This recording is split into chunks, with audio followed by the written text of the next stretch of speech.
If you'd hit record. Perfect. Good morning, everyone. Glad you could join us today for another Building Education Series session, Transforming the Grid to 100% Renewable Energy. As you can see on the screen there, those are all of our partners that help us put this session together. I'm Cindy Cisagoy, the Executive Director of the Cleveland 2030 District. And we so appreciate all of our partners who help us put these sessions together.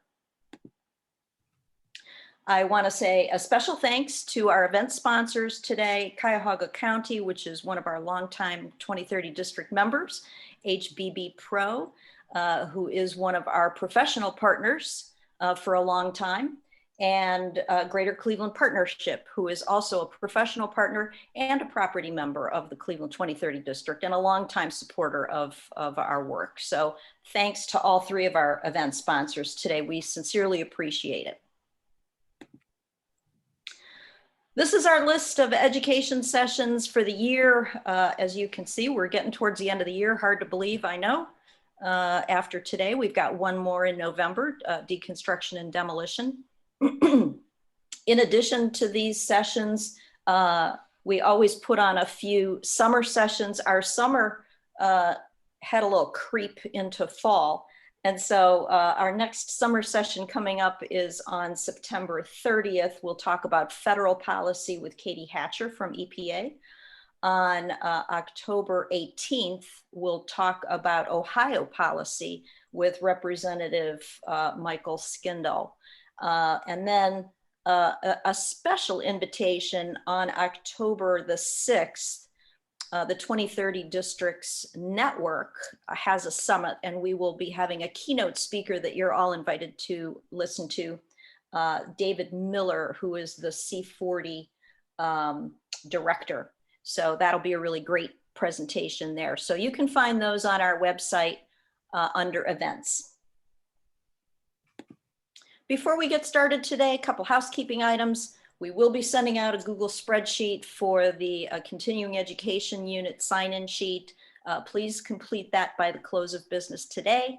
We'll also send out a very short survey. Let us know how you liked today's session, but more importantly, give us ideas for next year's sessions. It's a really, really quick survey. It'll take you literally 30 seconds. Please do that one by the close of business today. We'll take questions after each speaker today, and if we have time at the end, we'll do some panel style questions. So please use your chat feature to ask questions and keep your microphone muted. The session is being recorded and will be posted to the 2030 District website under District Library. Again, today's session is Transforming the Grid to 100% Renewable Energy. And we've got a great lineup of speakers. Thanks to all three gentlemen. James Critchfield, I'm not going to read through the bios. You were all sent these ahead of time. But James is the program manager for Green Power Partnership with the US EPA. We have James Gibbons with us, Director of Policy and Planning with Burlington Electric Department. And our last speaker is Jason Kitchell, Business Development Manager with Power Secure. And so with that, I'm going to turn it over to our first speaker. I'm going to stop sharing here. And I'm going to turn it over to James. Welcome, James, and thanks so much for joining today. Great. Thank you very much, Cindy. It's a pleasure to be here. Let me get my screen up here. All right, you should be able to see the opening slide. Is that correct? Yep, you're good to go. All right. Well, hello, everyone. It's great to be here. As I was mentioning, I would like to just sort of characterize a little bit of how we've kind of structured our speaker order today. I'm going to be kind of approaching the topic of the webinar around sort of transforming the grid from a bigger picture, and then we're going to start to drill into what that could mean for different levels of engagement, down even into sort of the project level. So just to get things rolling here, when we talk about transforming the grid to 100% renewable electricity, oftentimes that is only part of the story. Renewable electricity happens to be what most consumers have control over. We don't have a lot of control over, building coal power plants and nuclear power plants and things like that. But when you look at the grid, there is a much broader kind of resource context that you could actually look at this being more around carbon-free energy at the end of the day. And that vision for moving the grid to be lower emitting is something that is, core to addressing the climate challenge. That if you've been following in the news, the IPCC report that came out earlier sort of put a finer point on the risks of climate moving forward.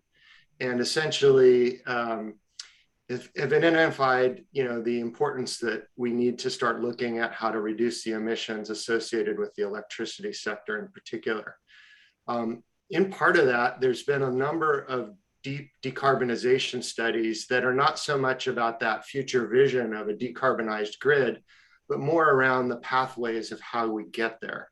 And there's been a number of studies, maybe in the last 7, 8 years, that have sort of looked at this issue. And all of them have essentially the same target of trying to avoid temperature increases by the end of mid-century to less than 2 degrees Celsius. And in part of describing those pathways, each of them generally tend to focus on a number of pillars for decarbonization that play a role in achieving that outcome. Those pillars could be sort of broken into energy efficiency. So how well do we use the energy that we are consuming? Are we reducing our need for energy, being more efficient with it? There's also this overarching concept of electrification. Most of these studies show that between now and the mid-century, both the transportation sector, so like EVs, cars, trucks, and other mobile sources will need to be electrified. And then also the built environment, so that the activities we undertake in our buildings and places of work, there's still a lot of direct emission sources, combustion of primary fuels, that ultimately we need to take a hard look at what we can electrify and get that into the electricity sector. And in doing so, do it efficiently. So follow, best practices around, deploying technologies and other things that have higher efficiency. And then once you get, to that level, you also have to be simultaneously thinking about how you fuel switch the electricity that we all consume to cleaner sources. So that is essentially kind of broken down by a range of renewable sources that are zero emitting. There's also a role for potentially, the existing nuclear fleet. I think most of the studies also sometimes look at fossil generation with carbon capture and storage as a potential part of that pathway. And then, of course, one of the last pillars is, because we're dealing with a lot more variable resources, we have to also think about how we operate a new grid that is based on variable resources. And so that's where issues around storage and just different ways to manage demand relative to supply or generation will factor into that.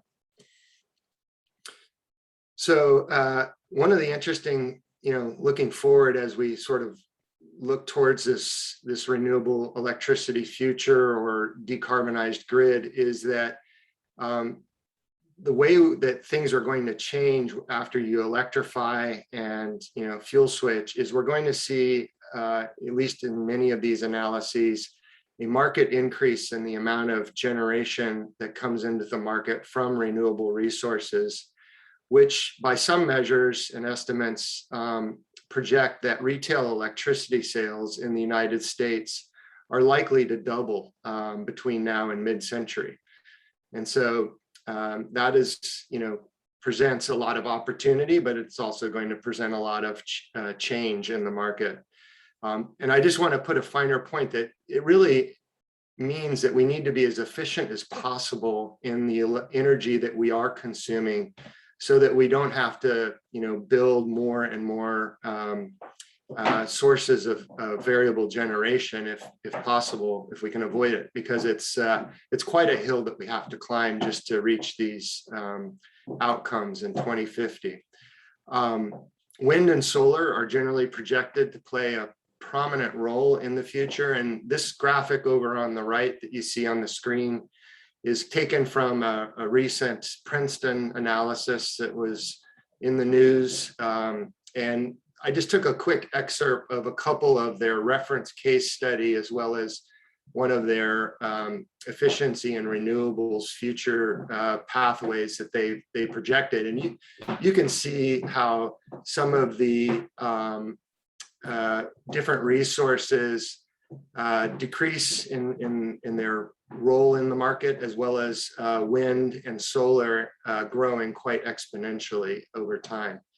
And then there's also, as I mentioned, the important role of taking variable resources and being able to distribute them around the clock so that the grid can essentially work on a 24/7 clean energy basis. So looking, just at today's grid and the sources of electricity that we get our power from, there's the typical fossil generation sources, coal and natural gas plants that we're all familiar with. There's also older renewables in the market. These are utility scale hydropower. They're somewhat regional in where they're located. They have generally been around for early last century. A lot of them were built, so they're definitely on the older side, but they provide a significant baseline renewable electricity level for us to build on.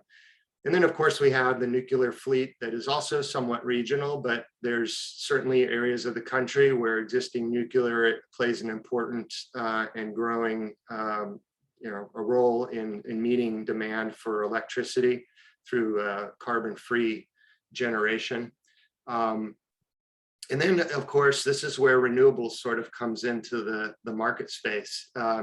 As many of you know, many states around the US have set state regulatory mandates for load-serving entities. These are generally called renewable portfolio standards or clean energy standards. And these sort of, mandate a minimum percentage of retail electricity sales or generation be delivered to consumers. And so this is essentially what's going to happen regardless of what consumers do on their own. But when you then look at the last category here, which is voluntary renewables, consumers increasingly across the US have choice in how their power is generated. And it's a little bit dependent on the market that you're in. Some parts of the country are traditionally regulated markets, which means that the utility that delivers your power is also the one that generates it and determines the mix that you receive. There are constraints on how some voluntary consumers can make choices and access around in those types of markets. But then there are other markets that have gone through deregulatory processes to essentially open up consumer choice.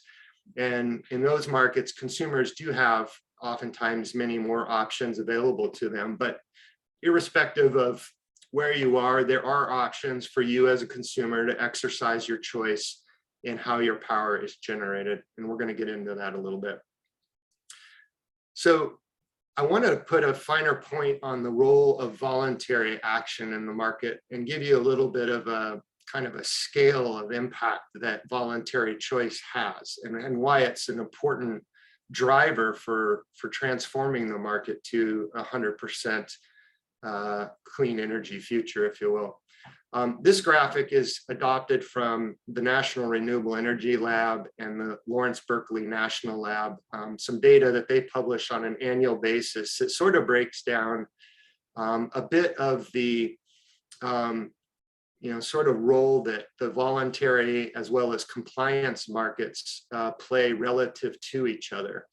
And as you can see, the voluntary market is actually a fairly significant wedge of new generation coming into the market. And as one would, who's been following the news, you probably see, quite frequently a lot of news articles, maybe in your social media feeds or on the front page of your favorite paper, around some of the activities that large organizations, corporations, institutions, and others are taking. Those are voluntary procurements. They're doing it to lower their climate risk as a business. They're also looking at it from an economics perspective and a whole range of other reasons for pursuing renewables. But that voluntary market demand driver plays an important role in transforming the grid. Just to give you a little bit of background on who I am and what I do at the U.S. Environmental Protection Agency. In 2001, the EPA recognized that voluntary choice was an emerging area that presented an opportunity for reducing emissions and air pollution associated with the electricity sector. And as we know, there's a lot of different outcomes of emissions and air pollution, least of which is health outcomes. Pollution can increase mortality rates and all sorts of other lost work hours and other things that impact individuals around our country in different ways that ultimately manifest itself in economics and other ability of our economy to perform at its best. So the EPA launched this program, and it's called the Green Power Partnership. And it's a partnership program that works with a wide range of different organizations across the United States. And essentially, we asked them to do one simple thing, and that's to exercise their choice for how their electricity is generated. And so there's an emerging number of pathways that organizations can buy renewables and essentially reduce their own footprint in terms of their emissions footprint, but also increasingly, access clean renewable energy that is more economical than perhaps other alternatives. This partnership has more than 700 organizational partners currently. We also have a different type of partner that is of a community scale. So we have more than 100 green power communities that we recognize nationwide. And just the organizations alone procure more than 70 billion kilowatt hours of voluntary green power annually. And by voluntary, that is renewable energy that goes above and beyond what is otherwise mandated or what those organizations would receive through the standard delivered mix. And so it's an incremental and additive demand impact that these partners are creating in the market. And as you can see, it's not an insignificant part of the market that our program covers. It's growing, and it's growing faster and faster each year, which is a good part of the story. And here's just a quick snapshot of some of the largest and leading partners in our program. This is, I think, a snapshot of maybe the top 60 or so partners in our program, with the largest being Google in the top left corner, going down to American Express being roughly about 60, I think, is what's on this slide, maybe 70. But as you can see, it's a mix of corporations, higher education institutions, local governments, lots of different industry sectors are represented here. Really, we have basically a cross section of American economy here. And so it's been a really important part of our program, the leadership that these organizations provide and the ability of them to share their experiences and how they're achieving their targets through renewables and other activities, storage. Some of these organizations are doing microgrids and so forth. So just to give you a little sense, one of the questions we ask a lot of our partners when they come into our program is, why are you doing this? And by and large, most of them are motivated to make a difference. I mean, you know, these are organizations that, you know, have a social responsibility kind of angle at their core. They also want to make sure that what they're doing is having an impact. Increasingly, many of them are interested in developing new projects so that the impact that they're having is more direct. There are also many of the organizations, both institutional as well as corporate, are also measuring their emissions using an international protocol called the Greenhouse Gas Protocol that is widely accepted. There are, you know, thousands of organizations that are measuring their emissions using this standard. And ultimately, by measuring those emissions, they can start to manage them. And so by doing an inventory of your emissions and accounting for those emissions, you can start to really get at how to reduce them in an economical and structured approach. And then, of course, in the context of impact, there's also this idea that, you know, there's also not a way to reduce all your emissions in some cases. And so some companies also look at a different type of product in the market, carbon offsets, and that falls under a different kind of accounting called project accounting. And as I've mentioned, you know, economics is increasingly becoming kind of a bigger part of why organizations are doing this, irrespective of your perspectives on climate or what have you. You know, renewables is in large parts of the country the lowest cost resource available to you as a consumer on the grid. And then there's, of course, some of the corporate and institutional goals of being seen as a leader in their sector, and also having, you know, the products and services that they already compete in the market around. They can also now look at, you know, made with renewable energy or delivering services more sustainably, reducing their risk and differentiating their product, particularly consumer-oriented organizations that have an interest in resonating with their target audiences as part of their normal business. So one thing I just want to mention a little bit about from the Green Power Partners perspective is, what is green power? Green power is a subset of resources that are a little more limiting than what typical definitions of renewable electricity might have. And so I mentioned earlier the mandates. Oftentimes when policymakers at the state level determine eligible resources towards an RPS, they also have other interests in mind. You know, they might have an industry sector, that a manufacturing sector that they might want to support. They also might want to, you know, increase jobs in certain sectors, or they could be looking at other issues that they're dealing with. So, for example, waste, you know, waste streams from consumers, you know, landfilling and those kinds of issues. There's land use issues and other you know, considerations that policymakers have to make. And so sometimes they may define an eligible resource like the incineration of municipal solid waste as eligible for a renewable portfolio standard. But green power in its core is really looking at resources distinctly from the environmental perspective. And there are national standards in the voluntary market that EPA follows that define the quality and content of what green power is in the market, particularly as a retail product to consumers. And so green power, you know, encompasses many of the resources that you would expect: wind, solar, geothermal, biomass, biogas, and as well as low impact hydropower. It doesn't usually include, much like regulatory mandates, large or utility scale hydropower. That's generally viewed as a baseline on which both mandates and voluntary demand are trying to go above or be incremental or additive to. So larger hydropower often doesn't count for either one.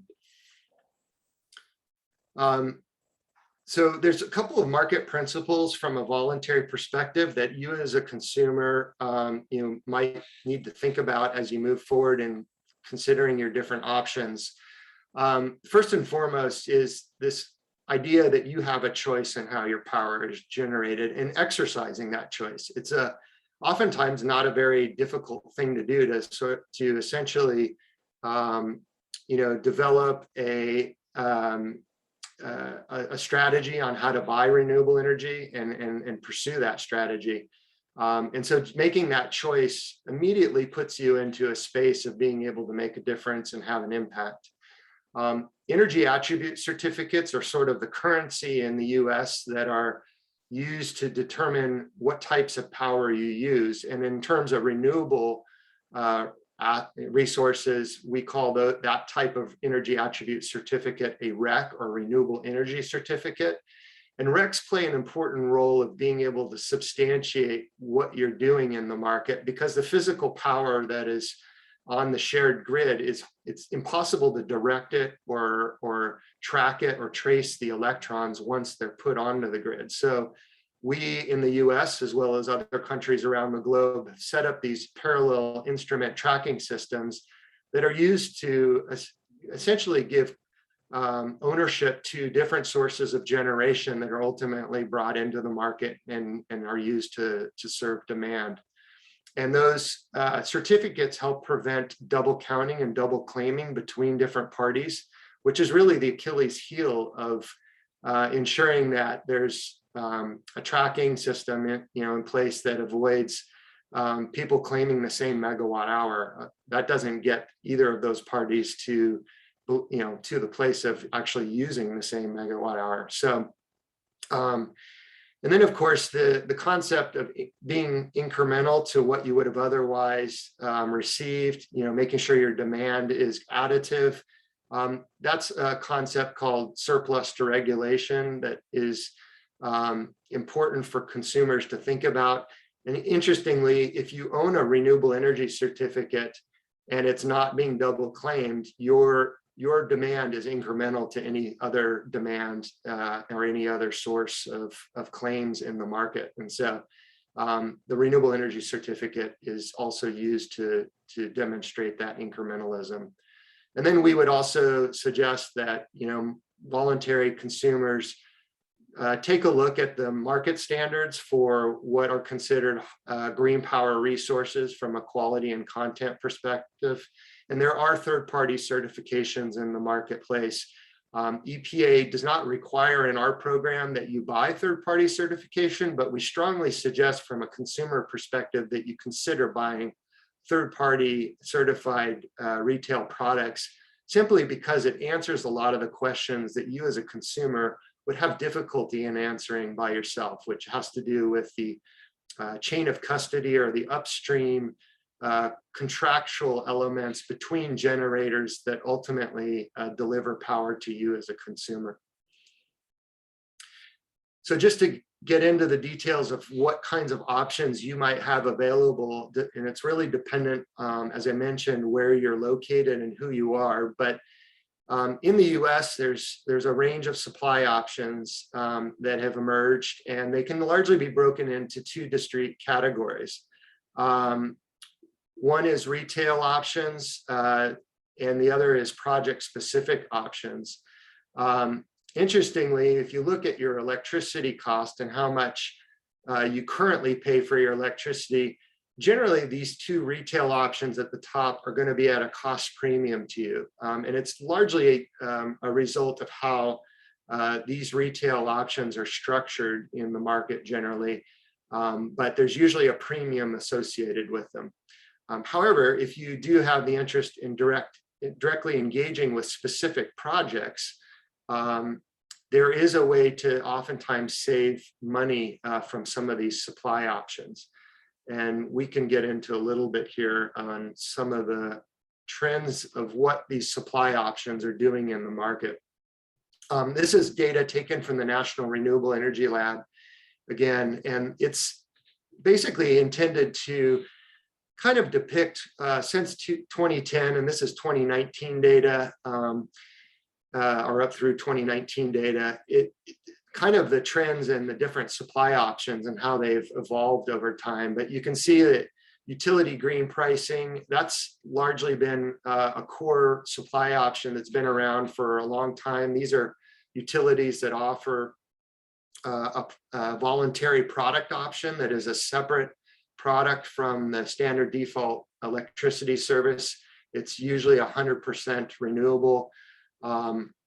There's also competitive markets, the deregulated markets, utilities who deliver your power are not necessarily those who generate it. And so consumers get to choose who generates their power. And those are competitive suppliers who generate on behalf of consumers and ultimately supply that power to them. And so those have also been a longstanding type of supply option. And then early in the century, the concept of unbundling the actual attributes that describe how power is generated, the RECs themselves, from the underlying physical power became kind of one of the first innovations in the market. It allowed companies and organizations that have diverse footprints to essentially achieve buying renewable energy through a single transaction and not be restricted by the grid or the supplier or the marketplace in which they operate. And then we also have community choice aggregation as well as PPAs that have increased quite a bit in the last few years in particular.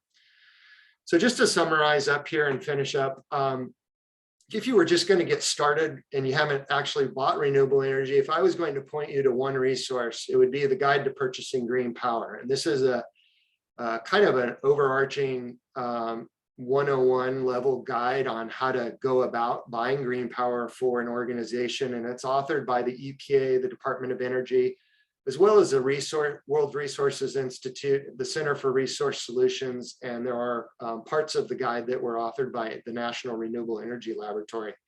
And it's really a good place to start if you're thinking about this for your organization. Certainly be happy to chat with you here at the EPA about any other needs you might have. Maybe like a 201 discussion is something we certainly could have with you, or if you have specific questions. And also because oftentimes you're interested in having other outcomes like reducing emissions and also maybe estimating the health benefits that might be created in your local area. Here's a couple of tools that I recommend taking a closer look at. AVERT is a tool that helps you look at either individual projects or programs and helps you estimate the avoided emissions that project or program might create. And then on a similar basis, the COBRA tool takes a look at that same kind of project or program level and estimates some of the health benefits that those projects might create. And so avoided mortality and things along those lines are kind of some of the metrics that they create. So I think I'm pretty close to being at my time limit here. But I'm open to answering any questions if there are any in the audience. James, thanks so very much for a wonderful presentation. And if I'm not out of line, I think Cleveland State University is one of your participants. Is that right? Can I give a shout out because they're a Cleveland 2030 district member? Yeah, Cleveland State actually, I think has a long history in a few of our voluntary programs. I should have mentioned that I sit in the same division as Energy Star, which is probably the most well-known given its consumer-facing focus. But Energy Star also works with institutions and other types of organizations on the efficiency side. And I believe Cleveland State also has a long history in EPA voluntary programs from a wider perspective than just the Green Power Partnership. Hi, Cindy, this is Anand. Hi, Anand. Yeah, so yeah, this is great. Thank you, James. I just want to say, City of Cleveland through our, purchase of renewables. We've been EPA Green Power Partner for a number of years. And so just want to shout out to that. So go ahead. Yeah, no, it's great. It's always really interesting to see where our partners are. Obviously localities are definitely a big part of our program. We have corporate representation We have higher education, and also local government is an extremely active space. And the leadership that local governments like Cleveland and others are demonstrating are really important to paving the way for others on basically through sharing your own experience and how you're doing it. And so it's really great when we have these webinars to have our partners on them, because it's you probably could speak better to these issues than we can because you're living them. And we use a lot of our partners as speakers in our own webinars, and also just featuring the case studies. So it's always great to have partners on these webinars. And there's a message in the chat from Marie, our NEO-RSD partner, who is also a Green Power partner. So really great to see that these are all 2030 district members too. Yeah, and if anybody's interested in learning more about how to become involved in the Green Power Partnership, certainly the information, I can actually advance the slide one more here, and you can visit us at the URL down below. There's also in the slide deck my email, I believe, and phone number. So please feel free to reach out. We can get you plugged in to understanding what the program's more about, what you get out of it, and so forth. And we'd love to talk to you, help you out. Yep, that was going to be my next question, James. How do our members participate if they wish? But let me ask you just one other thing. I saw on your slide that this voluntary piece is over 30%, 35%. Other than participating in a program like Green Power, what are your thoughts on getting that sector to participate and growing that voluntary piece? Yeah, well, I think it's interesting. We're all in this together at some level, and I want to just emphasize the importance that utilities play in providing solutions for consumers. We tend to focus on larger consumers that are well-resourced and have certain pressures on them to do things. But there's a lot of consumers out there that are, for a lot of reasons, may not be able to engage directly with projects. There's certain marginalized communities, low income. There's all sorts of small businesses and even individuals and homeowners who may not actually have a site to build their own project on their roof, for example. It might be shaded or just of not the right quality, not pointing the right direction for the sun. And so I just want to emphasize that utilities have an important role in being able to serve demand and ultimately also balance the grid. And I think, we'll probably talk a little bit about how utilities play that important role, and they're working to make this reality available, for their customers, delivering low-cost electricity and hopefully electricity from lower emitting sources. And so, I think it's really important for consumers to engage their utilities as partners as well in this. It's we need utilities in the game, and consumers and utilities have a natural relationship with each other. Yeah, good point. Well, in the interest of time, let's move on. If you have any further questions for James, feel free to type them in the chat. James, maybe you can keep an eye on that and respond to some of those, or we can even hold them for the end. But thanks again for a great presentation. And let's turn it over to James Gibbons from Burlington Electric. Morning, everybody. I'm going to attempt to share my screen.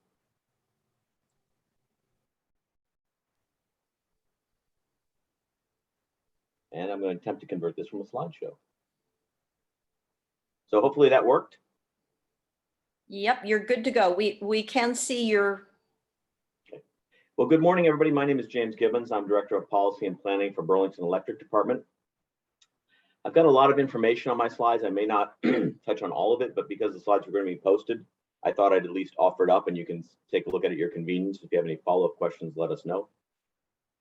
Burlington Electric Department, you know, we're the largest municipal utility in Vermont. That is far from being the largest utility in the world. The largest utility in Vermont is still pretty darn small. We're about 0.25% of the New England energy loads. We have 118 employees and about 21,000 customers. Our summer peak's about 65 megawatts, and our energy use is about 330,000 megawatt hours. We do own, and I'll talk a bit more about McNeil Generating Station, which is the largest energy producer in Vermont since Vermont Yankee retired. We have sourced 100% of our energy from renewable generation since 2014. And that's at least a portion of what I'm going to talk to you about is how we made that transition. We were able to do that without any rate increases between 2009 and 2021, which we're very proud of. One of the things that's interesting, though, about BED is the governance structure that we have. In most states, a municipal utility serving the city limits would not be governed at the state.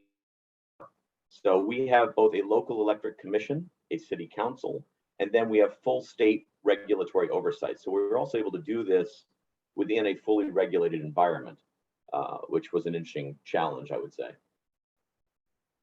So the first thing BED did was we went from coal to biomass, and we had originally had a 30 megawatt coal-fired generating station on the waterfront in Burlington. So if you think about Vermont and renewability in Burlington and sustainability, we had a coal-fired plant on the waterfront not that long ago. And the pictures you see are of the decommissioned coal plant and one of the coal tipping trolleys that we've claimed for a display. The bottom right is what we're currently doing with that generating plant, which is we're making a frame art display out of it. So on the waterfront. But we decided in the 70s in response to the fuel shortages to switch that plant over to test, switching that plant over to biomass, and that test was successful. And as a result of that, we decided to construct the 50 megawatt McNeil fired generating station in 1984. And it's a jointly owned plant. The plant harvests its wood sustainably. We have foresters on staff, and we are under extremely tight guidelines for our harvesting. So at this point, the plant's been in business about 30 years, and we're actually visiting spots and reharvesting in places where you actually harvested originally at this point. The next thing we did was we signed a number of contracts for renewable resources. Most of the contracts were for wind and some hydro. We also acquired ownership of a small hydroelectric facility in the pictures in the lower right corner called the Winooski 1 facility. That's about a 7.5 megawatt run-of-the-river hydroelectric facility. It's low impact hydro institute rated. And we've also contracted for and built behind the utility meter solar power in Burlington. So we own solar and contract for solar, but all of the solar we own or contract for is located inside our service territory. We then use some midterm contracts really for the extra resources.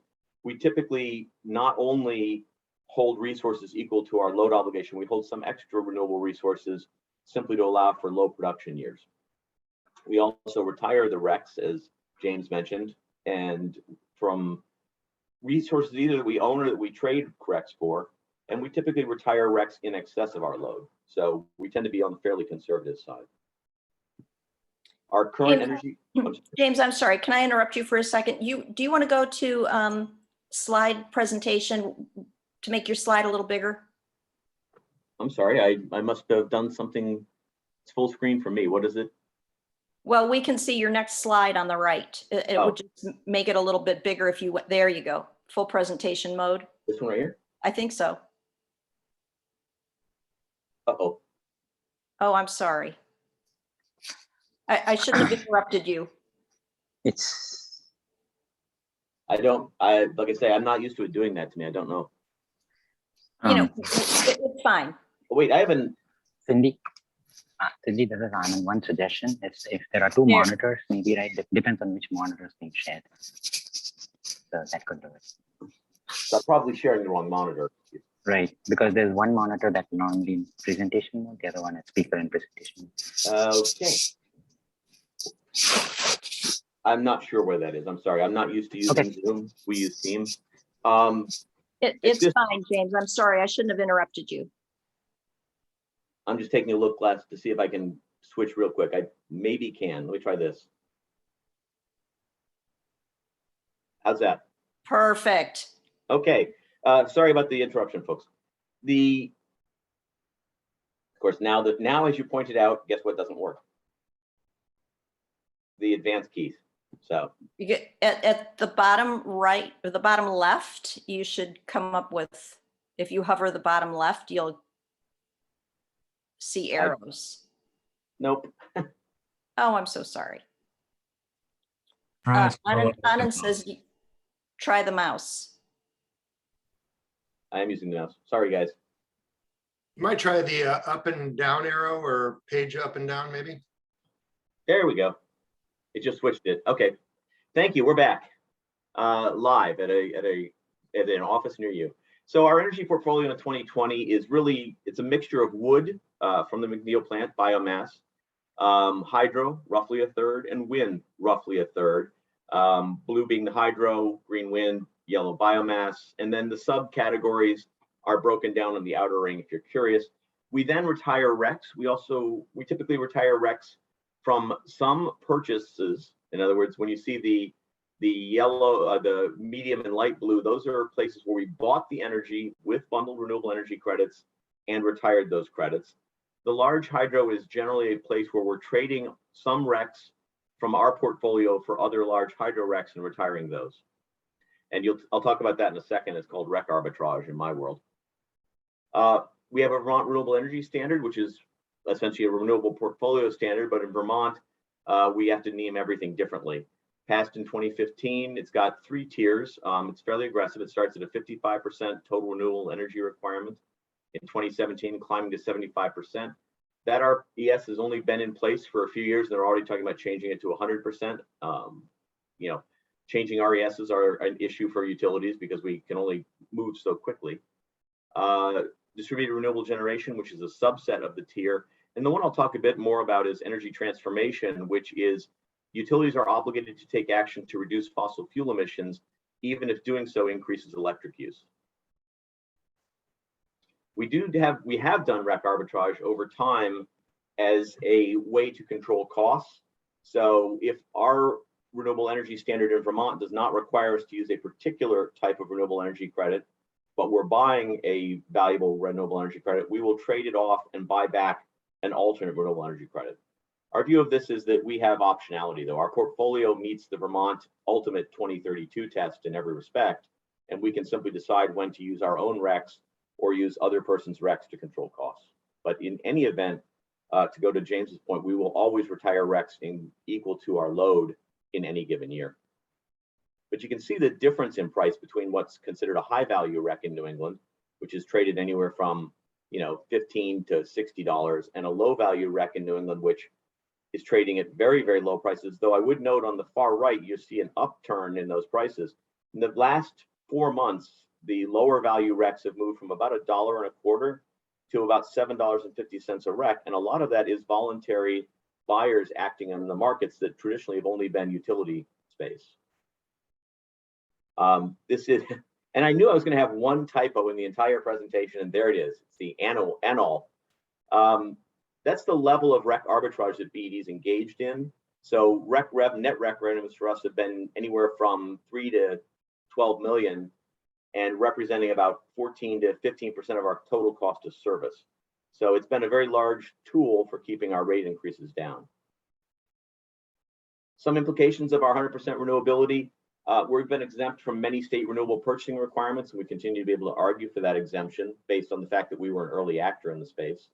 We do have significant exposure to intermittent production from wind, solar, and hydro. Moody's actually recognizes the renewability as a plus in our credit rating report. We certainly have reduced concerns, but not removed concerns about potential carbon legislation. Significantly reduced, but not removed fuel volatility. We're still exposed to some fuel volatility, more from an hour-to-hour effect than an overall change in natural gas or oil way.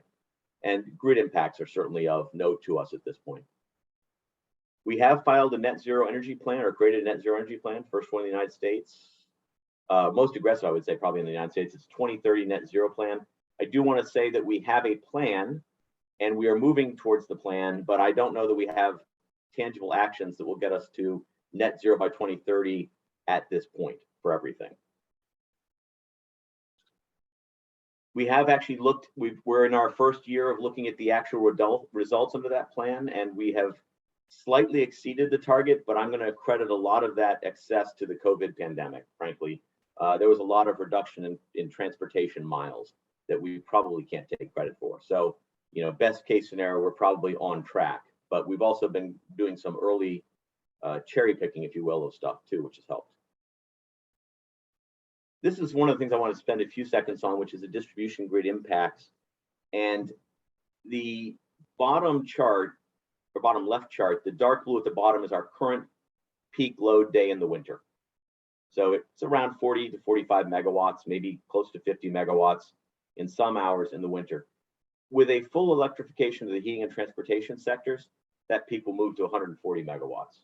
So it's a huge change, and also it's a change for us from being, if you look at the right graph, a summer peaking utility, which is the blue again at the bottom, to a winter peaking utility, which is the green lines, both in the January, February, and December parts of the year.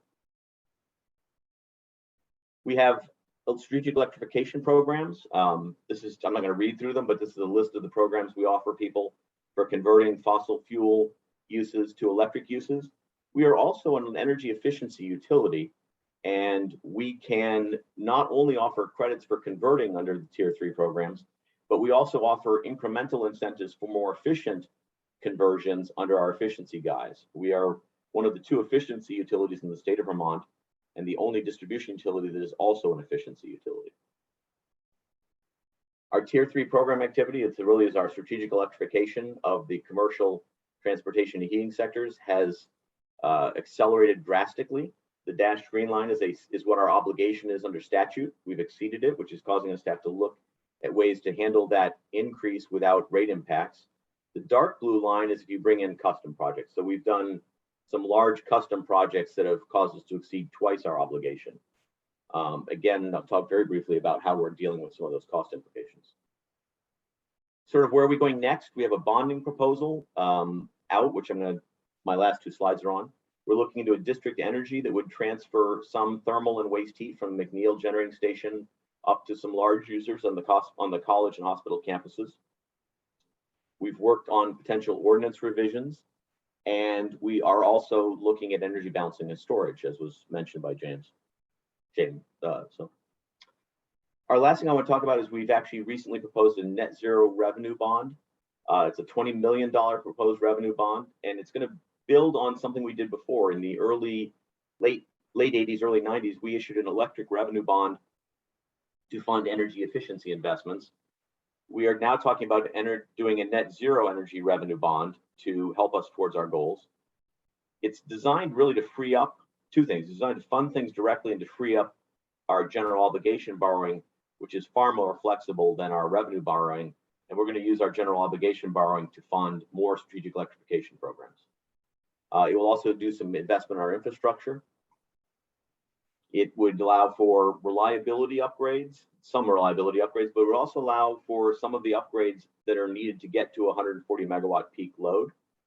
It's going to allow us to change some of our technology systems because we're going to need to be able to bill more dynamic rates, implementing load control, end use rates, granular time of use rates.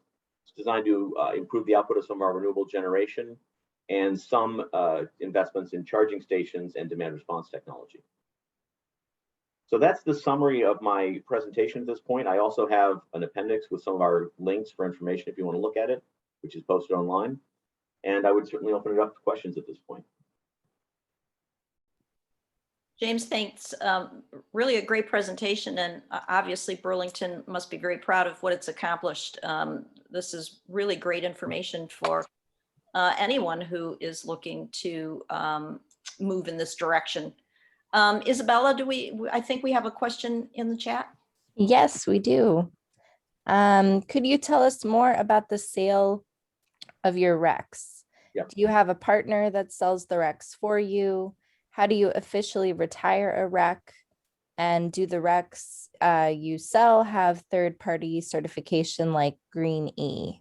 Thanks. Yeah, I'm sorry, guys, I went a little bit fast because I lost track of my timing, and so I wasn't sure how I was doing for time. So I'll spend a few more seconds on the REC arbitrage.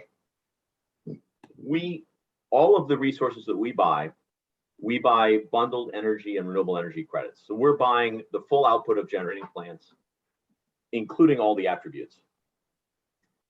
These are RECs that are certified through the New England Generation Information System. It's called NEPOOL GIS. So they are recognized for participation in all of the New England RPSs, most of them. Our biomass works for Vermont and Connecticut. Our wind is qualified, and our wind and our solar are qualified in all the New England states. And our hydro, it depends upon the hydro asset where it's qualified.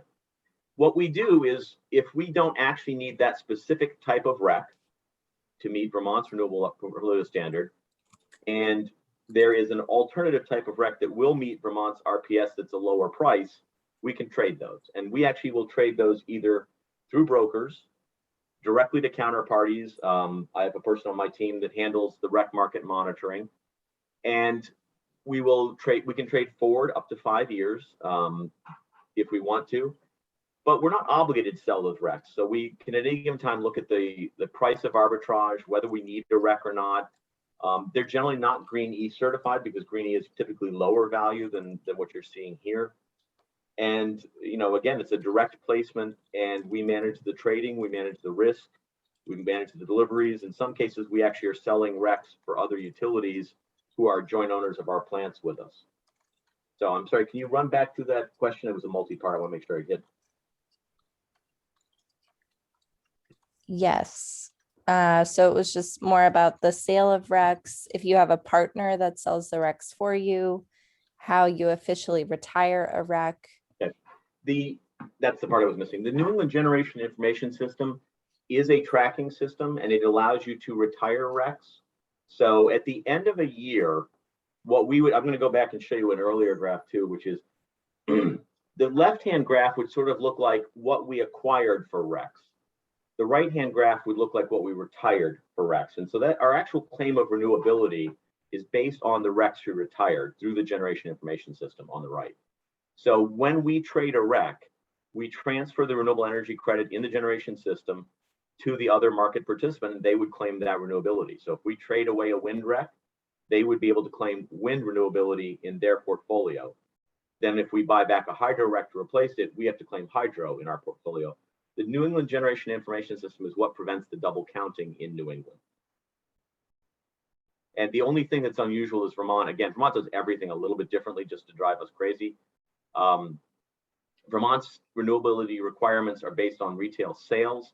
BED voluntarily chooses to retire renewable energy credits in excess of its sales sufficient to cover both its own uses of power, which are called company use, and the losses we incur in moving the power through the distribution and transmission systems. So we retire RECs to cover those as well. And I would also say that in the past, we have worked with some of our large customers to help them move in the REC markets, and we've actually done trading on customers' behalf who are looking for voluntary compliance.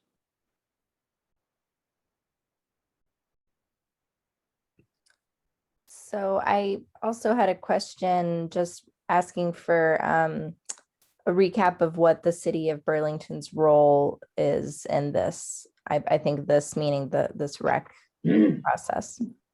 So the Burlington Electric Department is a municipal utility, but we are also, we're a department of the city of Burlington.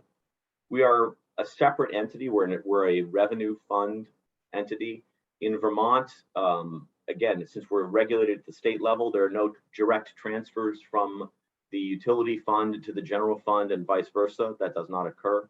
The only way money is transferred to the general fund is through property taxes or their equivalent, which are assessed against any utility in the city, including its own utility.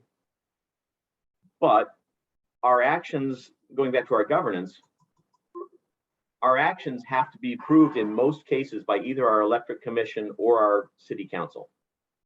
And having received that approval, they also in some cases need the approval of the state.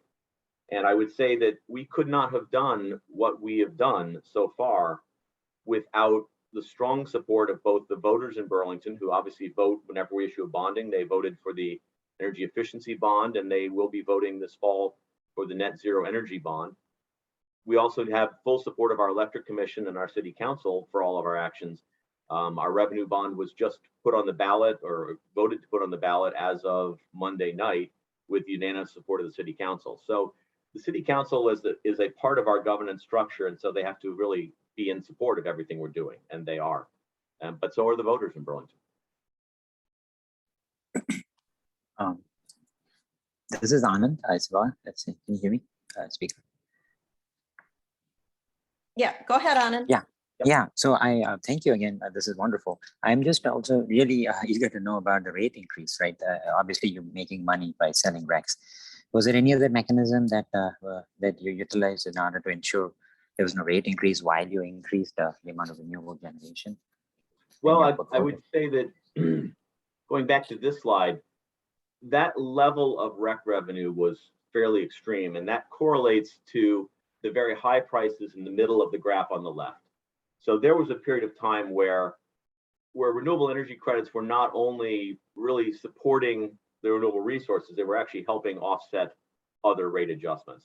We're now trading at what I would consider a much more typical value for high value RECs of maybe $30, not the $50 to $60 that was prevailing for a little while.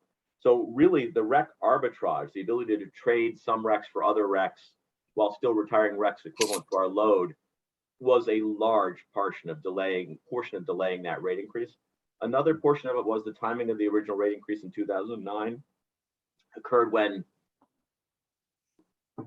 wholesale markets were a little bit higher than they are today, and we were replacing relatively high wholesale market contracts for some of our load with renewable resources that weren't actually more expensive. So that helped as well. Now in June of this year, we filed for our first rate case since 2009. It was a 7.5% rate adjustment request, which is still pending. And that is really a reflection of just the cumulative change in cost since 2009, but without having $55 REC arbitrage to offset it. So in essence, you were able to generate enough in order to be able to claim credits for your own load, right? Because first you got to do that if you have to claim 100%. And what I'm hearing is, like, in addition, you had RECs to be able to sell. So if it's 1-to-1 on a megawatt hour basis, right? I'm trying to understand how that happened. So, were you able to offset your load and so had maybe I'll try it this way. For every REC that we sold, we purchased back a REC that was renewable. So we did not just net sell. For every single REC sold that was a case of really arbitraging. It was buying back a renewable hydro REC that was at a lower price. So sometimes we retain our RECs. If we sell them, we replace them. The only time we would sell them and not replace them is if they were truly excess to our total load requirement, which doesn't happen very much. So again, it's really a trading. Now, as Vermont's RES ramps up over time, I expect to have to internalize more of those high value RECs. Alternatively, as James was mentioning, if that graph on the lower right moves up and starts to cross over, I can choose to keep RECs where there is no arbitrage value either. So again, I view it as we have full renewable optionality beginning in 2014 to use our renewable resources as best we can to maintain rate pressure. Does that answer your question, Aman? Yes, thank you.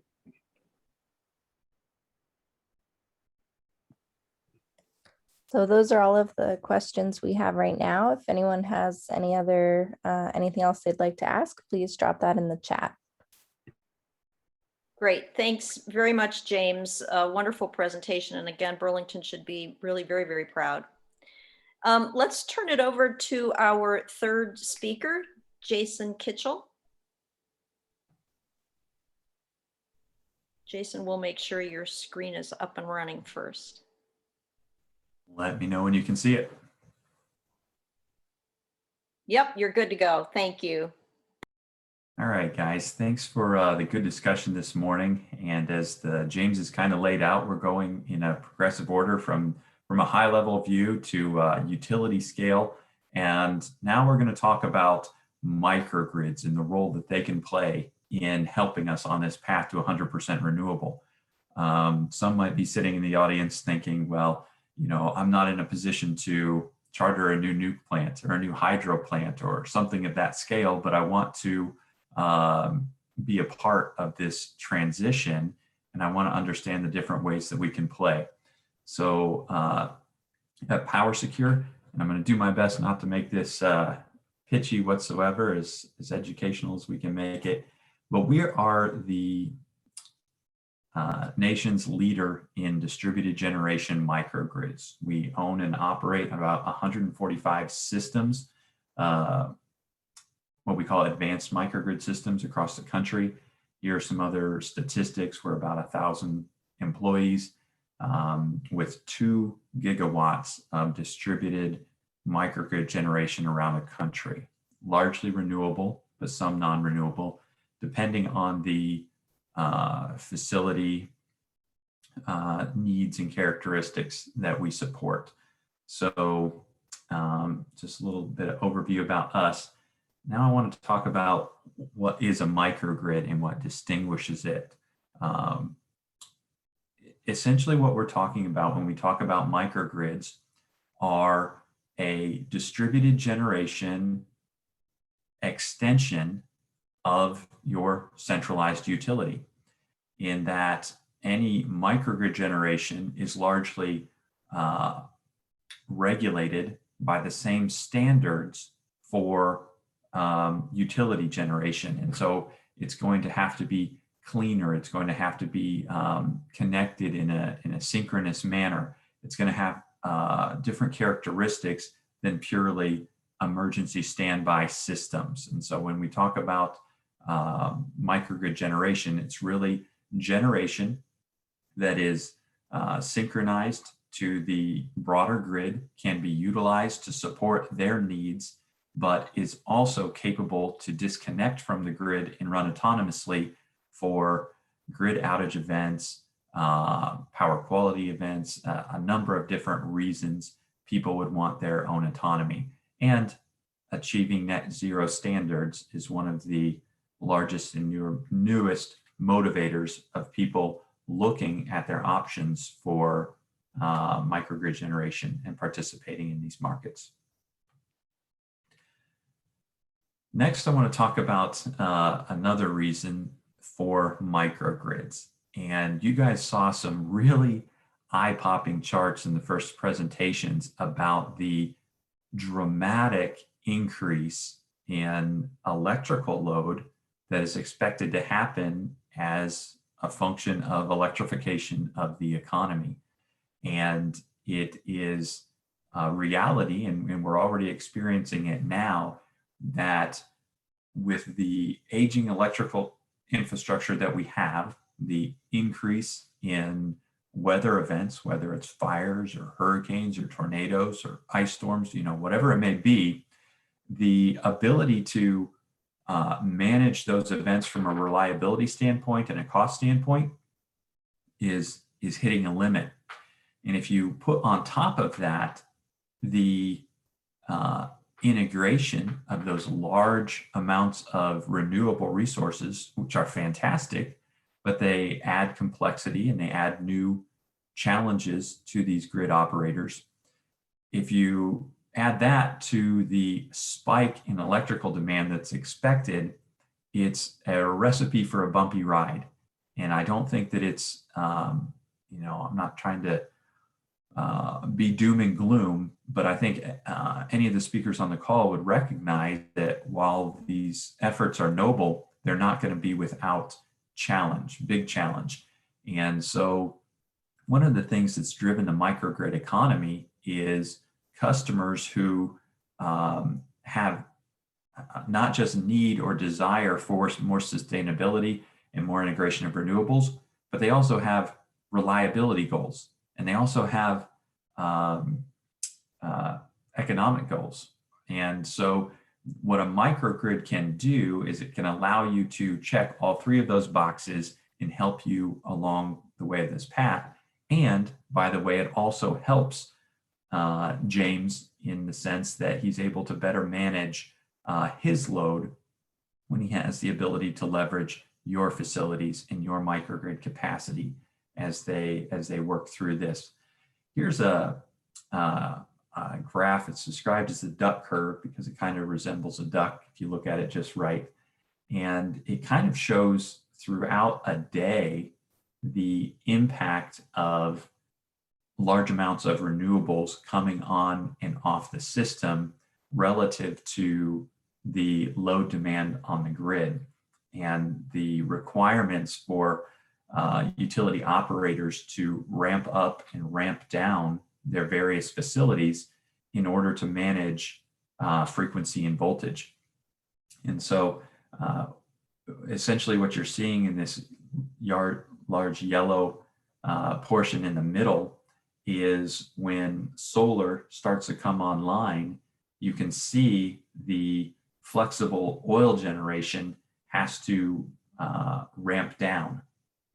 But then once you get, and when you get to that midsection, what you've got, the red kind of spikes on top is actually over generation, where there's more solar and more baseload capacity getting pumped on the grid than it's being consumed, and that has to go somewhere. And you can see that they're shutting down what they can as quick as they can, but those things don't necessarily, those big plants don't necessarily ramp particularly efficiently, and so it's a challenge to handle those periods as well. And then once you get towards the end of the day, that solar really cuts off quick right as the everyone's coming home and your afternoon peak is coming on. And so managing that transition is a major effort. And so microgrid generation can help, in the case of batteries, can help absorb some of the overgeneration, can help manage the frequency, and the act as a substitute for spinning reserves in those instances. The other chart that we like to talk about in harmony with this one is the accumulated demand curve, or ADC. So what this is showing is just a swath of a few years, but it just shows that every year can be somewhat consistent. And this is representing how many hours of the year you've got a requirement significantly above the norm. I'm actually going to switch to an Excel view that has a percentage view, kind of a smaller time shot. So what you can see is this is a typical utility maybe, and between 1,000 megawatts and 3,000 megawatts, what you can see is that this about 25% of that, between 2,500 and 3,000, is only necessary for 7% of the time, maybe even a little bit less. But your utility is required to support that and be available for that all the time. And so what we see is an opportunity for microgrid generation, not just renewables to help during all the time, but also to be a lower cost solution to utilities for the non-spinning spinning reserves that are often needed to be put on the system in order to support these very few hours a year. And that's the utility benefit. And that would be outside of the customer benefit, which is the added reliability of being able to have those generation resources on your site. So before I move on anymore, are there any questions about what a microgrid is?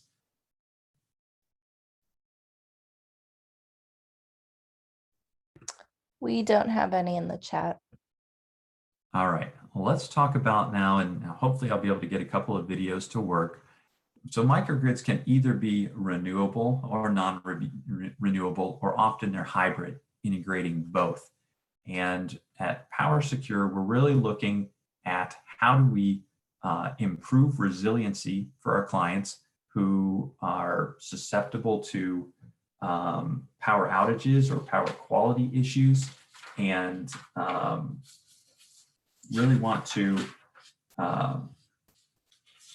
protect their product, if you will. Then we also want to look at return on investment, because everybody's got a bottom line or investors. And so we want to look at what grid programs are available to optimize those and compare what generation can be produced relative to the cost of power from the grid, and optimize solutions to leverage those available programs. And then we also want to look at, based on the facility, what is their radiance portfolio, what kind of acreage do they have available? Sometimes it's none. And so then we're looking at more compact, dense solutions, maybe battery storage, maybe renewable generators, things of that nature, to reduce carbon footprint. And so when we combine those three motivators, that's what helps us design and develop a custom microgrid solution for each building's facility. Here's just a quick case study example of what you might see as a microgrid that we recently did at Georgia Tech. It's about 1.4 megawatts, and it includes batteries, fuel cells, and renewable diesel generator. Then it's being used to evaluate how it can effectively integrate into the grid and operate as part of the overall system, and as a lab for them to gather information relative to control, cybersecurity, and other energy economics. Next thing we want to talk about, and as I mentioned, we offer both renewable and non-renewable. But one of the things that we're seeing is that to meet utility scale standards, it often requires a lot of different gear and equipment and protections and communications and things like that. And so what we've been doing is working on how do we more efficiently and quickly integrate to our grid partners in a way that meets their operability standards and also meets the cost standards of our customers. So Grid Block is one of the solutions that we work to bring to the market in order to support this. And I'll try to run this video in a second.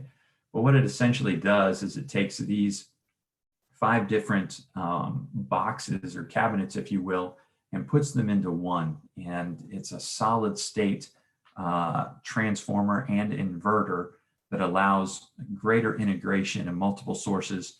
We kind of refer to it as an energy router. So let me show a quick video that will give you an idea of what we're doing on this front.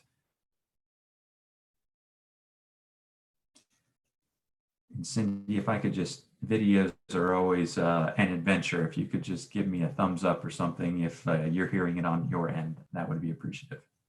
Yep, not yet. All right. We have a white screen. Okay. Yep, you're good.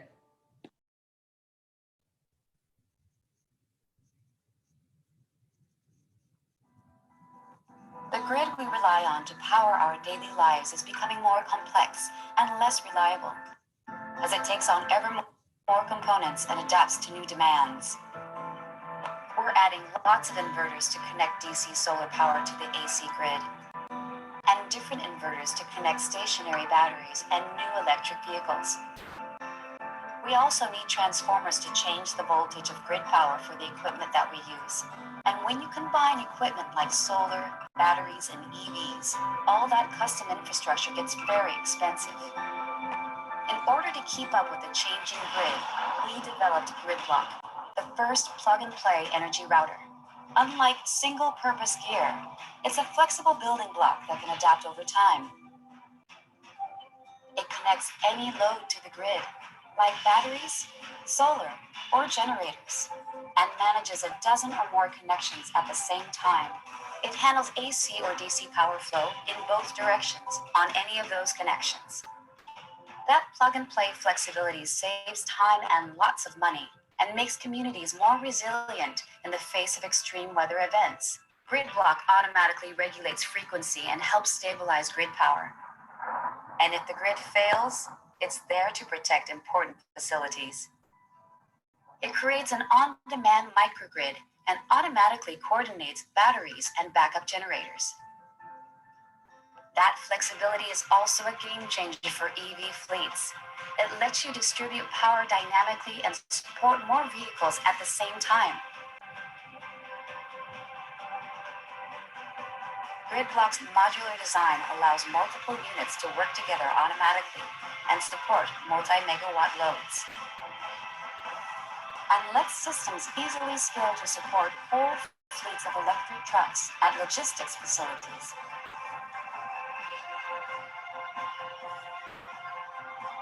Gridblock is a new generation of plug-and-play power infrastructure.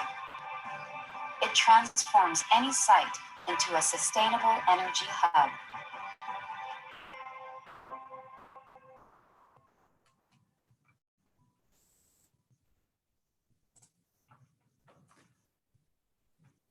So appreciate that. So you guys were able to hear the audio with that as well? Yep, worked fine. Excellent. So that's our grid block technology, which is really just talking about, as we talk about this path to 100% renewable, what kind of things are going to need to change in order to facilitate that. That's just an example of one of the technologies that we're working on to make that happen. And at your buildings, I know that space is always a premium. So this is one of the things that we're looking at, how to meet these strict utility requirements and also help facilities and customers who want to voluntarily participate in this transition more efficiently and effectively do that. Another thing that we're seeing is one of the ways, sorry, I think I had my slides maybe in a different order. Another emerging technology is hydrogen. And so a lot of people are looking at this as possibly a very dense source that can be, hydrogen can either be created through green sources, essentially combining water and electricity to create hydrogen that then is then portable and can run in various types of generators. And so what we're doing is we're studying this and its applicability actually at our campus, where we're using the hydrogen or the solar, our rooftop solar on our facilities, putting it into an electrolyzer, creating hydrogen, and then using that in a fuel cell, zero emissions fuel cell, and using it to power the forklifts and other moving equipment around our campus. So this is just one more example of how you can use the same assets for multiple purposes, both enrolling them in grid support programs, demand response, frequency response, or other peak demand programs, but also helping lower the cost of operating your facility needs. And really that's a concept called value stacking. It's something anybody talking to you about a microgrid is going to need to do because we really need to assign value to the various attributes that a microgrid can support, rather than purely looking at them as an emergency standby mechanism, because they truly are so much more, and they have the capability to do so much more as long as we can look at them holistically. Another thing that is available kind of as a quick win, I've got another video I want to show you, is that there's really a revolution going on in renewable fuels, both renewable natural gas and renewable diesel. I want to show you a little clip about how we're actually transitioning some of our existing microgrid customers who have non-renewable microgrids, and we're helping them improve their portfolio mix by now integrating the renewable fuels. Let's take a look at this quick video.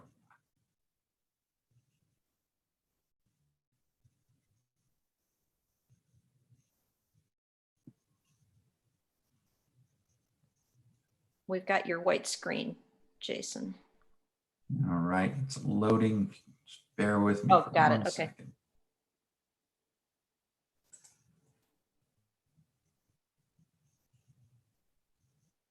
Good.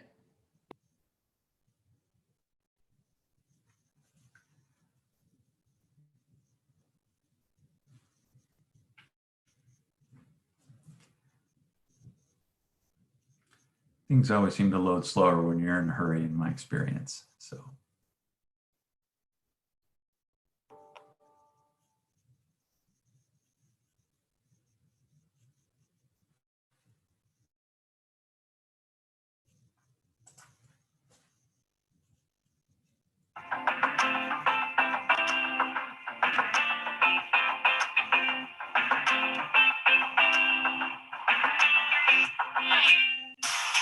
PowerSecure is the nation's leading distributed energy innovation company.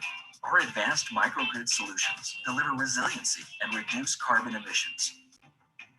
And now, PowerSecure is further empowering customers to achieve their sustainability goals. Our power block generators are renewable fuel ready. In addition to our ultra-clean Tier 4 final diesel and natural gas solutions, power block generators can also run on renewable fuels. Renewable fuels, like renewable diesel and renewable natural gas, are drop-in fuel sources that offer sustainability benefits across their life cycles. Renewable fuels are made from biomass waste from food and non-food industries, using a process involving heat, pressure, and hydrogen that produces a fuel that is chemically identical to its fossil counterpart. Renewable gas is any pipeline-compatible gaseous fuel derived from biogenic or other renewable energy resources. Renewable natural gas is created by capturing methane from existing waste streams, such as those at landfills, farms, and water resource recovery facilities, and redirecting it away from the environment, which is then converted into high-quality fuel that is suitable in all applications that require pipeline-quality gas. Why utilize renewable fuel? It's cleaner. It's 100% renewable. It's easy to implement. It's available today to help our customers meet their sustainability and resiliency goals on the path to net zero. As technology progresses, our systems adapt to the latest innovations. At PowerSecure, we're bringing the future of energy to you.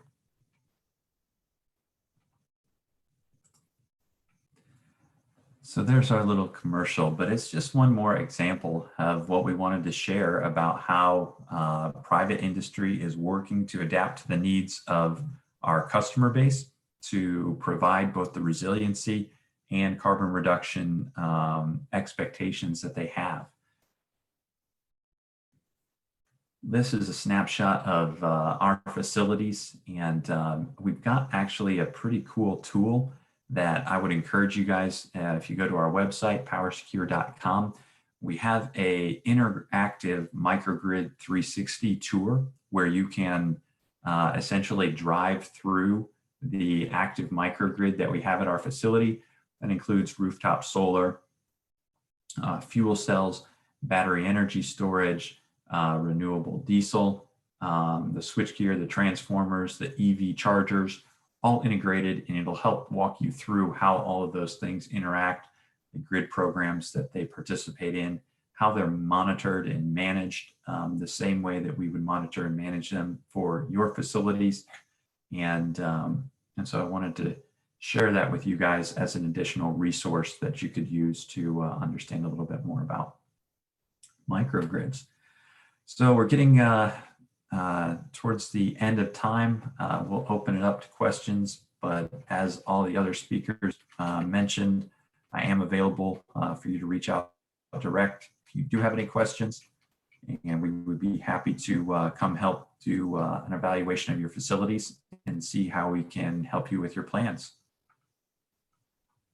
Jason, thanks so much. A really great presentation, very informative. But I think we do have a couple of questions, Isabella. That we do. First, how does the microgrid community value resiliency when considering it as an investment? Is there a methodology for estimating the opportunity cost of not being resilient? Great question. Great question. So each facility is going to be a little bit of different. A lot of, traditional customers, you think of a data center, or if you think of a grocery store or grocery distribution center, if they're without power for a significant amount of time, the amount of revenue that they lose or product that they lose is pretty well quantifiable. Other facilities such as office buildings and things like that, it's a little bit more complicated, but at the same time, no less real. I do not have a standard measurement tool to do that. Typically, what we do is when we come in contact with a customer, they're comparing what is the cost of a standby generator to the cost of a microgrid. And so we try to look at the gap between those two technologies and say, okay, it's a 5% delta or 10% delta, but here's how much in addition to just the pure resiliency or reliability benefits that you would get on your utility bill. Here's the improved benefits you would get from sustainability. And so that kind of sets the baseline, is what would it cost to back this up with a non-microgrid solution? And then we're able to go from there to evaluate the additional benefits. So no, it's probably not the best answer. We should have a tool. If you gave me a little bit more about what your facility does, I might have a little bit more detail, but with such broad range of, manufacturing, commercial, industrial, it could be anything, but oftentimes it's extreme, power, even if it's not power outage, power quality issues, having to take tooling down to reset it, lost time, things like that are really tangible. And oftentimes your operations managers are very familiar with their real cost and the lost labor productivity and things like that. But it really depends on your specific situation on how we could come help you evaluate that and measure that. What more sustainable options are out there for large 2+ megawatt generators?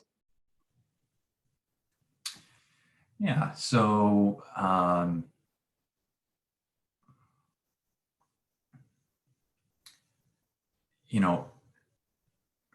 depending on your facility, solar and battery energy storage would be, where you would want to look for your purest, lowest cost solution in that space. If you don't have rooftop or space availability for that amount of solar, then you would probably want to look towards something like what we just showed in a renewable diesel or renewable natural gas generator. James talked about the opportunities for geothermal to be a potential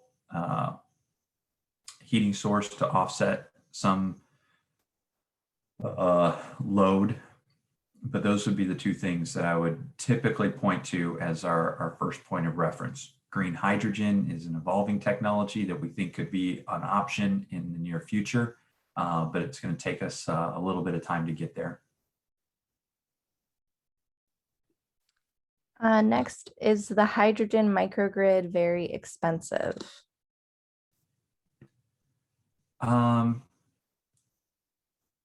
It's complicated. It doesn't have to be, and it primarily depends on the cost of the fuel. And so right now you can create hydrogen from natural gas, but it's not green hydrogen.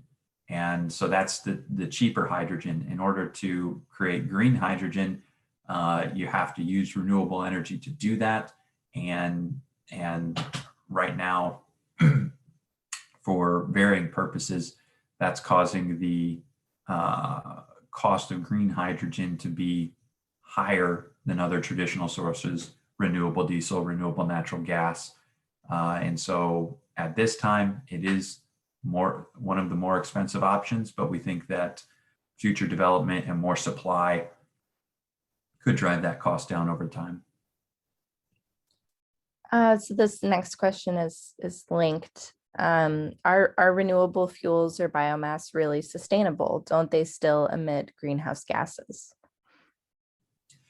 Well, and I wonder how James would speak to that with his wood chip plant, and how we rate those things on renewability. There's a certain amount of waste that is always going to be produced as long as you and I exist. And so to answer that question, I think we all would agree to the standard that we're going to continue to exist and eat and farm and have waste products, and largely that's going to continue to grow. And so I do believe that it is truly renewable. And in the case of these renewable fuels, it's purely developed from existing waste structures, no additional carbon or production has been added to the system for the purpose of generating these byproducts, if you will. And so to that degree, I would say they are. I might add a little perspective from EPA's side on that question around biomass. I think it's an interesting one because it's, biomass is so readily available in certain parts of the country. I think when you look at like the stack emissions of a biomass facility, the combustion of biomass does produce CO2, but the real question is that biomass source essentially managed at its original, kind of origin in a way that where if you're cutting trees down or producing waste biomass in the system, are you also replanting that so that the trees that are replacing those are essentially soaking up that CO2? So it becomes more of a question of the life cycle emissions of the biomass. And that's why it's kind of difficult to assess whether biomass is carbon neutral, which is actually probably the better way to look at it rather than whether it's emitting or not. You really need to look at how the original biomass source is being managed as a resource to assess that. But yes, they do emit CO2 as a part of a combustion process. And certainly biomass that's also, sort of turned into methane, through biodigesters and other technologies can, methane itself is a greenhouse gas that has a high greenhouse gas potential. So the destruction of that methane alone adds a benefit, but the consequence of that is CO2. So you still need to take a closer look at it in some cases. I would, as an owner of a biomass plant, I would agree, which is it's really about how you harvest it. It's about how you manage it. I tend to think of it as the marginal renewable, in the sense that, solar, everyone seems to be, in agreement. Wind, everyone seems to be in agreement. Biomass, there's that life cycle question that always is out there. So, we're very careful in how we harvest. Also, we've been around 30 years, so we're at the later part of the life cycle itself. And again, we're reharvesting places that we've harvested multiple times now. But it's the best, I think, distinction between renewable and green there is, which is everyone agrees it's renewable. The question is, how carbon neutral is it and over what period? And also I would offer the question is, what's the implication about carbon neutrality and life cycle carbon neutrality if you're talking about adding biomass combustion today? So.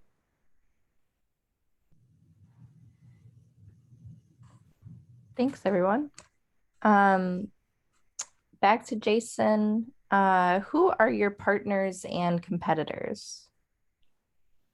Sure. So some of those relationships are protected by NDA, but if you think of large retailers, big box stores will often have our systems, hundreds of thousands and thousands of facilities. Grocery stores are a large part of our portfolio. I specifically work in our utilities horizontal. And so I'm working with utilities across the Midwest to help them meet their standards. They're often not set up to serve their large energy users who are wanting to pursue these more renewable or net zero standards. And so we'll have MSAs with various utilities, and we'll be their implementation arm in order to go to their large energy users and implement microgrid systems who could participate for that utility system. Our competitors, it's kind of choppy, if you will, but Enchanted Rock is someone who you would find in our similar space.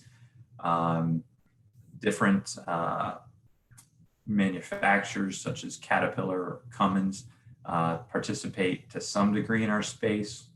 Wärtsilä or MTU.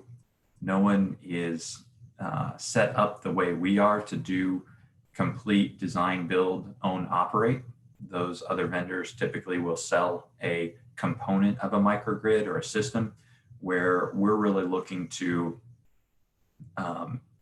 we can sell a system to a customer, but oftentimes we're going to continue to operate it for them, maintain it for them, because it's not their primary business model, if you will. And so in that regard, there's not a lot of people structured the way we are, where we'll be the engineer of record and the EPC for the project, and then continue to own and operate it. But Siemens, Schneider are other people who have switchgear for microgrid controls and things like that. And then how do you go about doing a facility evaluation? What's involved? Yeah, so typically we would like to do an on-site site visit where we'll walk around. We want to assess the size of your transformer for your main system. We want to look at, what your facility is doing, and like the question before, the cost of resiliency or reliability. We'll probably try to collect 12 months of your utility bills so that we can assess what your peak load is, what your average load is. We'll first want to check for any energy efficiency quick wins that can be had to reduce your load as much as possible. And then after that, we'll look at your facility profile as far as what options you would have as far as space to incorporate the various microgrid technologies. Do you have a backup generator already? Are you looking to replace that with something cleaner that could participate in a microgrid system? But it's typically an electrical one-line diagram of your facility, and 12-month utility bills are the start for doing a facility evaluation. Does PowerSecure develop projects that they will not own but will operate? Yes, we do. We can finance it, own it, operate it, or we can sell it and continue to operate it and service it. All along that spectrum, whatever the customer requires or desires, and it often comes down to sharing the value. And kind of the story of how we got into this business 20 years ago is that we came from a utility background. We were our initial leadership came from Southern Company, and they understood some of these utility rate structures at a level that wasn't widely known in industry. And so we could go to customers and we could talk to them about, look, if you install this microgrid generation, it's going to reduce your, demand charge or whatever rate fees that they were getting hit by X amount, and would pay for the system 10 times over. And they would say, well, that sounds too good to be true. And we would say, well, let us do it and we'll just take those benefits.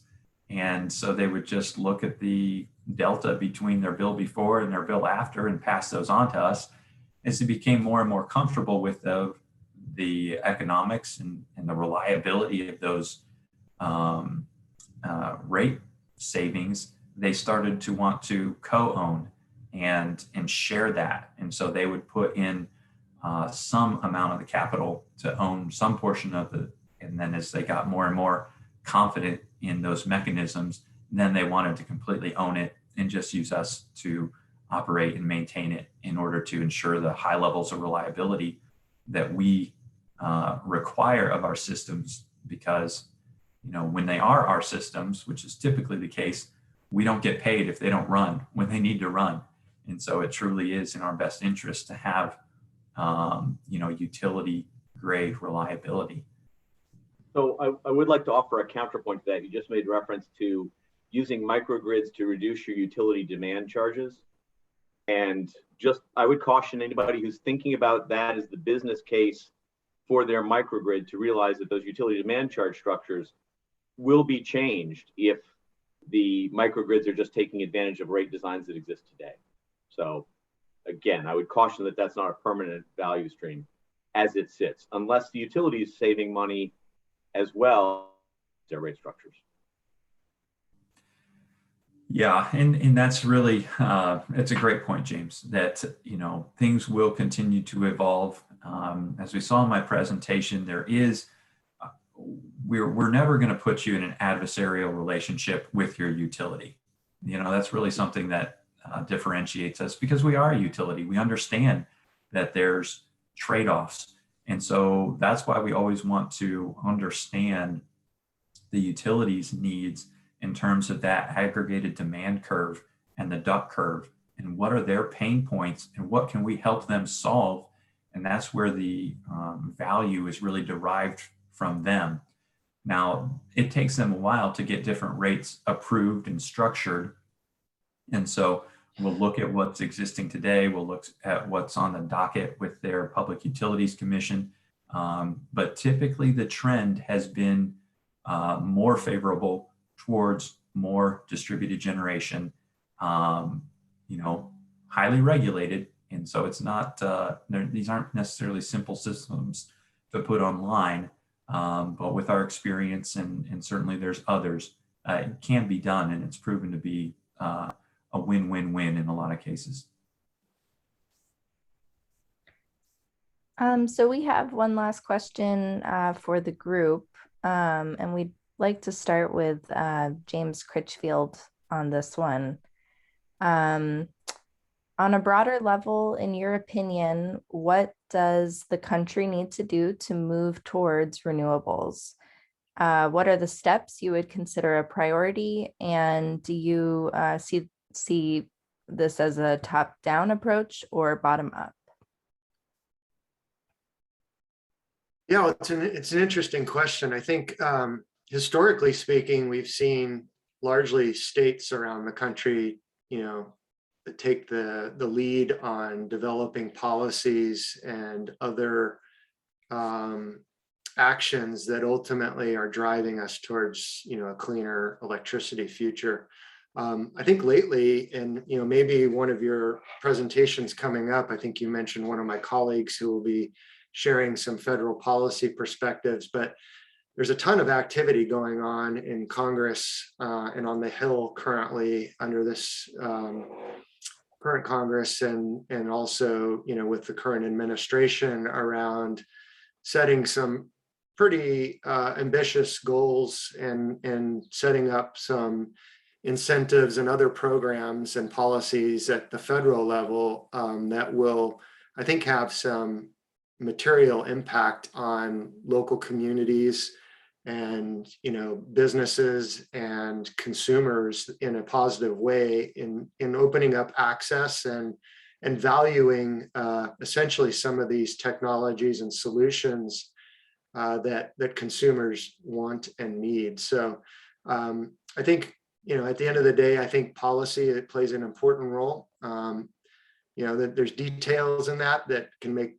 differences, but it'd be great to see additional policies at all levels of government, including local, that can help increase access. One of the things we see, particularly when you start looking at this through different angles of not so much what you can do for yourself, but also communities of marginalized communities, low income communities of color.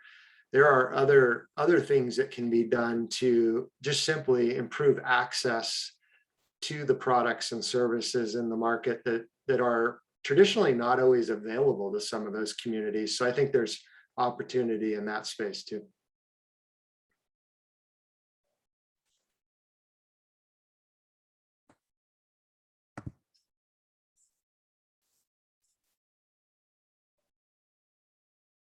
Thanks, James. James Gibbons, do you have a comment on that? Yeah, what do we need to do? I guess I would say a couple of things. I'll qualify first by saying, Burlington considers itself 100% renewable. That is 100% renewable on an annual basis. And there has been mentioned by multiple people here about the imbalance, the timing. I think that at some point, we will need to very definitely address the question of load control and storage to balance the renewable generation delivery times with when it's needed. And to move that from a sort of a general annual concept to being a really renewable grid will take addressing that imbalance. I think that, again, BED working early could do it, could effectively use the wholesale markets as its balancing activity. It doesn't need a storage device right now, but the wholesale markets will eventually solve that problem. And if I had to guess, I would guess they'll do it through some form of balance charge, where a utility is assessed a fee for being either long or short energy in any given hour. If I had to guess, but we need to address that. We don't need to address it today because right now there's a fair amount of dispatchable generation out there. But if you move to all renewable, yeah, you need to address it. I might add on to that EPA's Green Power Partnership is currently hosting a webinar series, and we had our first one yesterday of the series on the idea of 24/7 hourly matching, which is a kind of an emerging area for primarily at this point large buyers of how to evaluate their procurements and consumption in the context of matching it on a more granular basis, on an hourly basis. And ultimately that gets you into valuing electricity based on when it's most needed, at least from an emissions perspective, if not through other metrics that you might apply to that kind of construct. So if that's something you're interested in, the companies that are sort of pioneering that are Google, who's probably the lead on that. But next week, on Wednesday, we'll be having a webinar with Google and Iron Mountain, two of our leading partners in our program, who are going to discuss a little bit about their experience. And I'll drop into the chat the registration link if you're interested in joining that conversation. But right now, basically what I can do is take energy that I'm excess in 1 hour, sell it, use that to pay the energy deficiency in the next hour. And there's really not a big penalty for doing that. May not be any penalty for doing that. That will change over time. I guess just to follow up for that question, I got a response from Burlington, right? One is regarding the rates. It's also in terms of what are your rates right now? And also, I think you mentioned, right, I think in terms of load following, I'm assuming that is a pretty complicated, I'm assuming you seem to be doing it well, right? Especially renewables. I'm having a very hard time hearing the question. Yeah, so I guess the question is right regarding exactly that in terms of the load following. Can you hear me better? Yeah, so I think you're right. Do you have folks just focusing on the load following and being able to match that with your renewable generation? Or are you doing that with the rest in terms of 100% renewables, right? In terms of making up for the excess to purchase of RECs? We So, are I mean, not. especially, yeah. Sorry. We are not attempting to do any form of hourly balancing. Right now, BED operates in the New England wholesale markets, which is an hourly energy price market with both a day ahead and a real-time settlement component. So, I'm still incentivized to deliver my resources when the energy is most valuable to New England, not in such a way as to actually balance my hourly load. And in fact, I could balance my actual hourly load by dispatching some of my resources differently, but that might actually be an economically disadvantageous course today. That will have to change over time. Okay. All right. Thank you.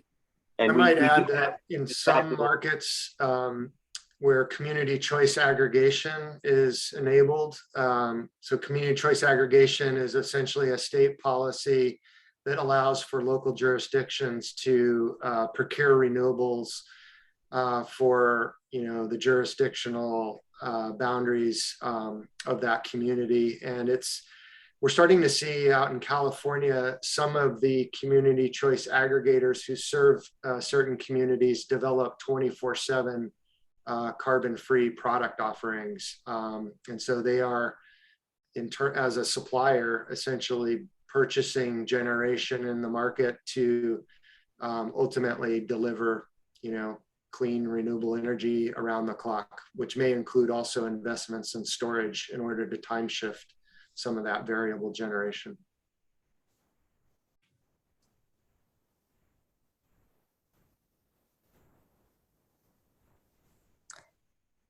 So we do have one more question. Maybe we'll slide in very quickly. Unless Jason, were you going to respond to that first question? Sorry. Well, the answer to that is both, but that's kind of a cop out. I focus on the bottom upside, and I think that right now the economics support that. Nearly anyone can find economic benefit to microgrid, and if you have any, resiliency value or value to sustainability, it's only icing on the cake. And so I think that a more distributed generation grid is a stronger grid. And I think that the top-down utilities have large mandates and initiatives to green their portfolios. We're building the first new nuke plant in 30 years and have vast assets of wind and solar. And so it's happening from the top down, but I think the bottom up is the answer to our long-term energy security needs. And I think that there's, if with enough thought and understanding, it's completely justifiable for most facilities in this case with the technologies that are available now.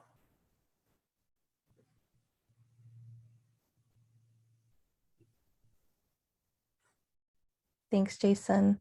We had one more question. It looks like James answered it in the chat, but I'll read it here in case we want a little more input on it.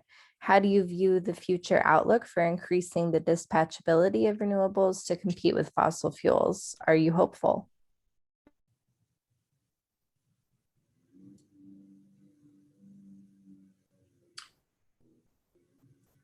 And for what it's worth, my answer was that some of them are dispatchable, but I don't see solar and wind being dispatchable. I think storage is more the key for those types of intermittent resources personally.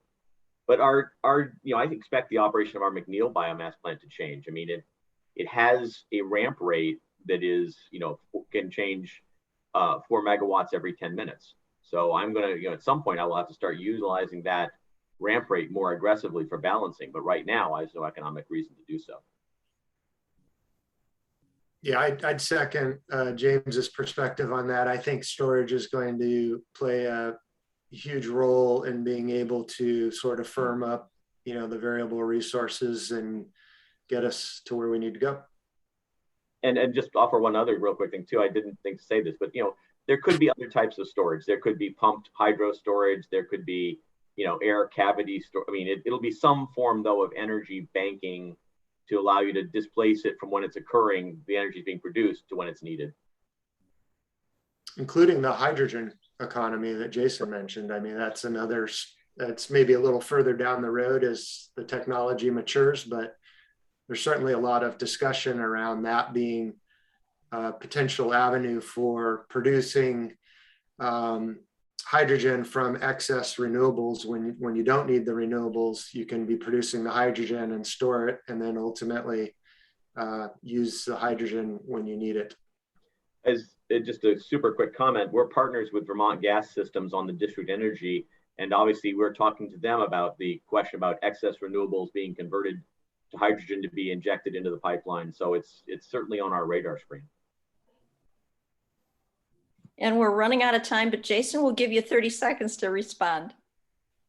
Yeah, I got to echo with them. You know, battery energy storage is here now and covers a lot of that gap. I think there's also good potential for deep well geothermal to electricity as a, you know, kind of gold standard of dispatchable, renewable baseload power that long-term could be on the horizon that I'm watching, that we're optimistic about.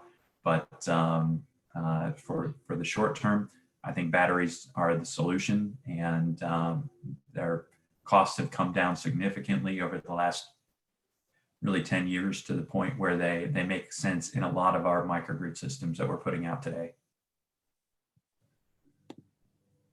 Great. Well, gentlemen, thank you very much for a wonderful presentation today.